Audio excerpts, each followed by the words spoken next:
Hi everyone, welcome back. It's Laura at Hyperstamper. I have a pretty special junk journal to show you today. I just finished it. This one is a beautiful early 1900s book called A Daughter of the Land, which I think all women can imagine themselves as. And what I've done, it's very special here.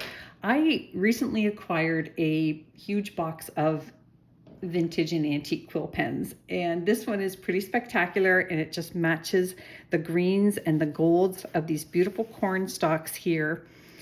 And it is from 1940s. This was actually at one time yellow, but it was dimmed in the sun. It might have been in a space where it was exposed to the sun, but look at how beautiful that is. We've got the quill there. It still has its ink pad on it. It's absolutely stunning. These actually have some value. If you Google that, it's probably worth about $40 US. I just don't have the patience to sell these individually. But there you go. That's a little gift from me to you. And these beautiful new vintage beads, well, they're new to me. They're very old.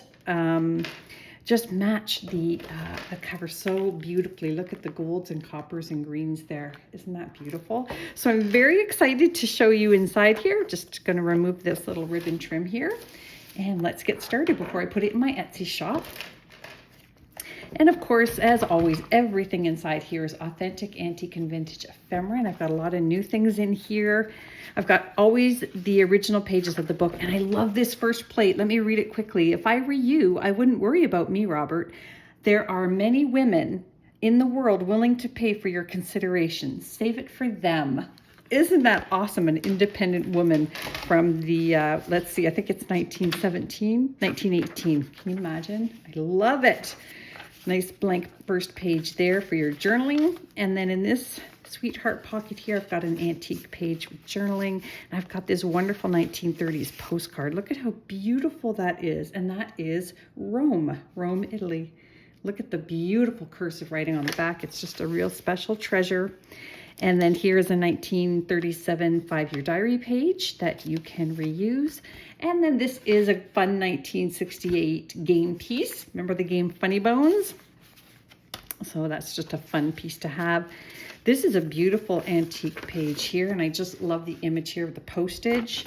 And then it's blank on the back for more journaling. And this is a vintage map from a jewelry page from an atlas. That is the Republic of Ireland. And over here is the border between Canada and the United States.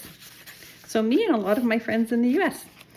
Children's Garden of Verses from the 1920s. Look at this sweet little image here. These two little kids reading their books together. I love it. Beautiful poem here. And then this here is a floating pocket. Let me just take it out. I've wrapped it around so you can journal inside. There's actually quite a bit of space in there. And that is a designer's note from a 1937 book on the type of type that they used for the printing. Some Monopoly money on this side. I love this, A Mad Tea Party from Alice in Wonderland from the 50s. And then on this side, I've got this wonderful, wonderful 1929 photograph of a group of folks on their front lawn maybe. And down here, hope. I just love it. That made me very happy, that little page. Just a little bonus there. Bloop. You can move that around. Another wonderful children's page from the 40s. An antique Ave Maria. That's in almost every music book you can find, antique music book. And then I've got this really great 1800s image here that I put on an old piano box piece. Turned it into a journaling tag. And I made this little pocket out of a piece of embroidered pillowcase. 1940s, 40 or 44. We will soon find out. It's on one of the pages here. And this pocket has an original arborite sample here. This is chartreuse mist wood.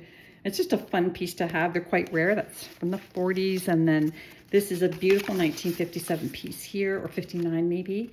One of the children's mix and match books. So they would cut out the little pieces and match them up with the right place.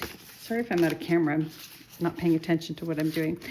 And then this is a vintage 55-year-old Birds of America, North America, sorry, book page. And these are all the beautiful marsh sparrows. I love the songbirds myself.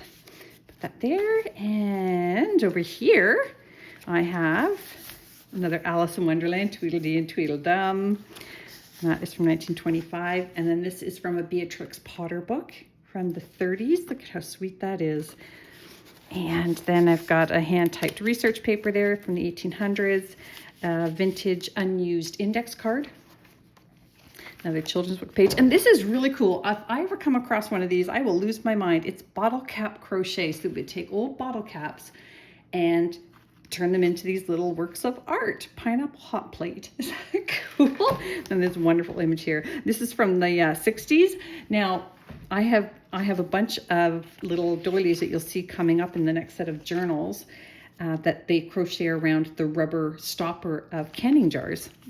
So just really cool ideas. That's from the 60s there, a payday card, another Tweedledee Tweedledum, a vintage Art Deco-y image here, a plate, blank on the back. Oh yeah, June 1944 is that Theatre Arts magazine page. And these, I didn't cover these up because they're so wonderful. Advertisements about the plays that were being shown on Broadway and elsewhere in the world. This is a 50-plus-year-old ledger sheet. And this is a really cool set of stamps and an envelope. The envelope's kind of a cloth. It's got thread coming out of it, almost like a canvas. And that is very, very cool. And they turned it into a pocket and added this 1950s recipe sheet for quick bread. All kinds of white nut loaf and fun things in there. Always encourage you to try the recipes. Ooh, kitty. 1940s. This is from early 1900s. And then in here, I've got a bunch of things. I've got this 1947 book page on fashions throughout the ages.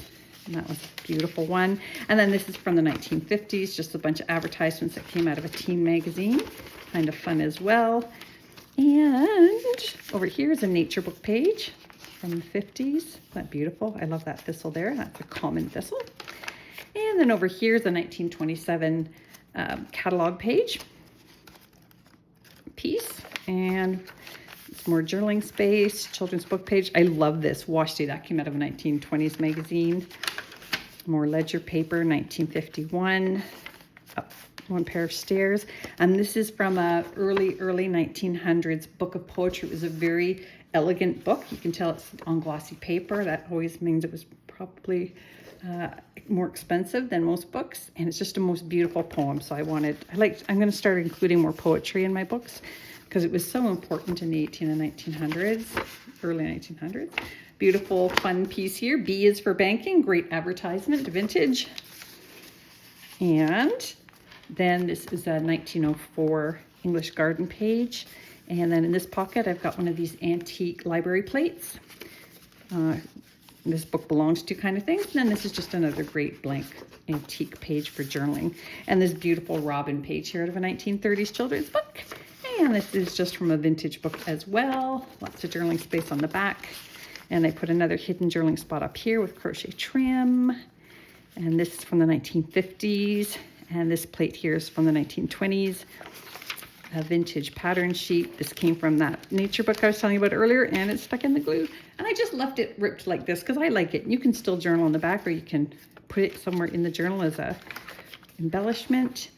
And that brings us to the end. And at the end, I put in the last page of this book. So I hope you love it as much as I loved making it. I think it's absolutely stunning. And you can find that at hyperstamper.etsy.com. And don't forget to subscribe. Come back soon. Bye for now.